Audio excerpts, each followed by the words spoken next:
Nick, I really like you, so I'm going to let you do the intro. Oh, wow. Jeez. Okay. Howdy, y'all. It's TexAgs Rewind presented by Yeti. Do you have a Yeti, David? I do. Oh, it's right there. Look at that. I do. Oh, Yeti. I think I like, but I'm not sure if I like the new, very jovial version of yourself. Like, it's like, bye, Yeti.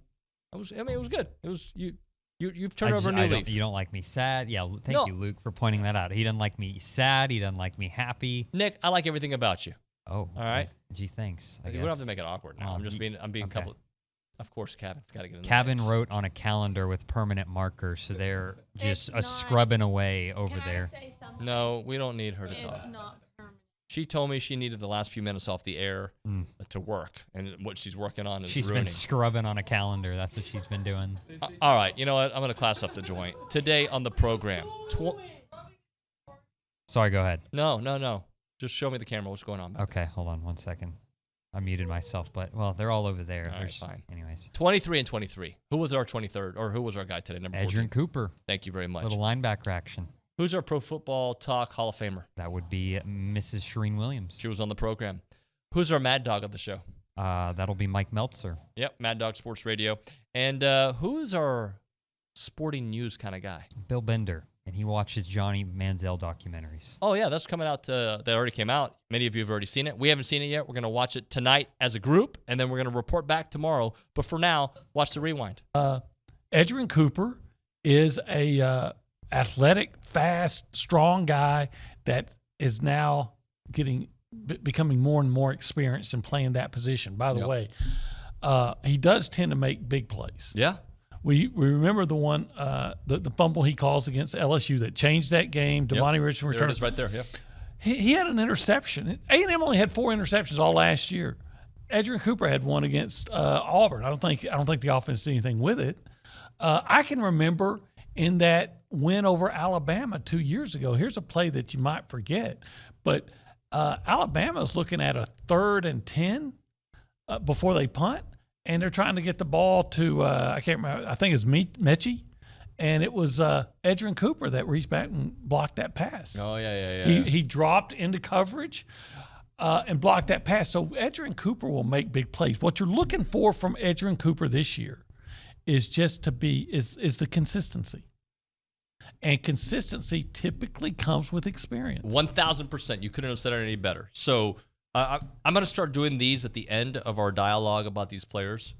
Why is he here? Well, why is he in the top 14 players? Well, because OB, I think part of it is potential, right? Part of it is. Speed, athleticism, can play sideline to sideline, knows how to make good tackles, and it has a knack for the big play. Yeah, and he has shown that he can play linebacker. It's just, again, it's the consistency you're looking for. And quite frankly, with the more experience in the defensive line is going to help him and Chris Russell or whoever else is playing linebacker with him, help them be better. Right. Where he needs to improve. I just, again, the consistency. I think with both linebackers last year, sometimes I saw them overrun plays or vulnerable to the cutback. There were times I think they need to just get better at diagnosing the play, just have better linebacker instincts. Yep, 1,000%. And what's his potential for 2023? Is he an I think he's all-conference caliber linebacker? I think the potential's there. Just quick thoughts. I don't know if you got to see Bobby Petrino's press conference or saw any of the headlines from it, but at least from an A&M perspective, we thought he held court and did. He said he won that press conference. He was that good, Charean. Yeah, and you know what? He did. I did see it. The other thing is that's something that Brad Johnson brought up, and everybody I've seen has brought up is just the difference that Bobby Petrino has made, not only in X's and O's, but just being there, just the leadership and just kind of taking charge. I don't know how else to explain it, but he's just brought a different environment, a different tenor to that team. And that may be the biggest thing that they did this offseason. Forget all the recruiting. It may be Bobby Petrino coming in. And the good thing is, he's got enough experience and all that stuff that, it's going to be his offense. And, if it was a young guy, maybe Jimbo doesn't like something and says, I want this done. He's still a head coach. I get that. But what I'm saying is you need somebody on your staff who's going to push back against you. Every coach needs that because every coach, even Bill Belichick, doesn't make every right decision. And you need somebody on your staff who's going to be there to say, you know what, that's not the right decision. Let's think about doing this. And I think Jimbo will listen to Petrino. I think he will be that guy, and that will be very, very good for Jimbo. Look, if this all succeeds, if they're great this year, Jimbo's going to get a massive amount of credit. You know, I think coaches sometimes are afraid that the credit's going to be taken away from them, but it's going to work the other way. If this works, if they're successful, and I think they're going to be, and if they are, Jimbo's going to get a ton of credit. He'll probably be the coach of the year in the SEC. Terrible year last year. All the talent in the world. New offensive identity we expect. Those freshmen are now sophomore. Yep. Those sophomores are now juniors. Just your overall thoughts on A&M entering the 2023 season. So here's what I like, David. I don't know what you think about this, but I like A&M in the sort of underdog, maybe slightly overlooked scenario. That is something that I like because last season was such a disappointment and such a disaster that it's almost like people have written off Jimbo State nationally to some extent. Now, he does the right thing. He hires Bobby Petrino. It seems like he is fully handing over the offense to him. They have, obviously very talented receivers. I'm optimistic about Wegman at quarterback. And this is sort of one of those like hired gun offensive coach scenarios. I think that's going to work offensively. I worry, especially in the SEC West, always a difficult schedule. Just, are they going to be able to survive this without some landmines of, 2, 3, 4 losses, something like that? But I would, in my mind, David, I expect this team to be substantially better than last season because of a few factors. Petrino, underdog mindset.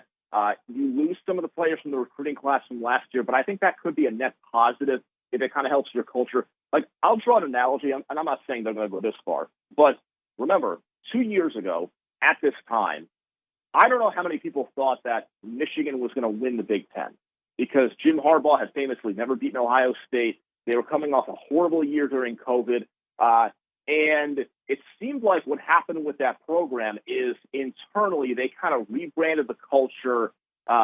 They really put their focus on beating Ohio State. They had lost some transfers, but it didn't really bother them. I was told by one of our producers that you have seen the Johnny Doc. So your thoughts on it? Oh, it moves fast. It was it doesn't seem like it was that long ago. It actually seems to me like it was yesterday. And the one thing I will say, and as a kid that grew up in Ohio, Johnny Manziel made an impact up here. Okay, so like he was so polarizing. I always go back to not the first Alabama game, the second one, where half of my buddies were rooting for Alabama, which how does that happen in Ohio? And half of them were rooting for Johnny Manziel to light up Alabama. And it's one of the most anticipated regular season games I can ever remember. And that was the impact he had as a cultural icon. And this really dives into that from his high school days through his NFL downfall and everything in between. I've always found Johnny, and maybe because I have maroon goggles when I watch him, but so likable in interview settings. And how does he come across? Yeah, I mean, very candid, very open. That was the other surprising part in this is there's some language, which, for me, it's not that big of a deal. But I mean, the high school highlights were awesome. You look, they dive into his high school career a little bit, and you see just how much, and it's kind of fitting that it's happening this week. You see the impact that Johnny Manziel made and bringing Texas A&M into the SEC. And with all the realignment going on, some programs better have something like that as they dive into new conferences. We did an article last week. It's not easy when you jump from conference to conference in this 21st century college football environment. I think the timing of it too, right? The swagger that Kevin Sumlin brought to Texas A&M those years, and to back that up with a quarterback who his redshirt freshman year, he was they didn't put him out there in the limelight, but I think that started adding to his legend.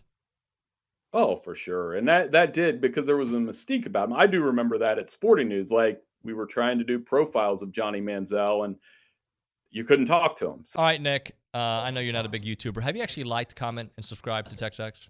Yeah, of course. Okay. Do you think Luke Evangelist has? No, because he wasn't paying attention.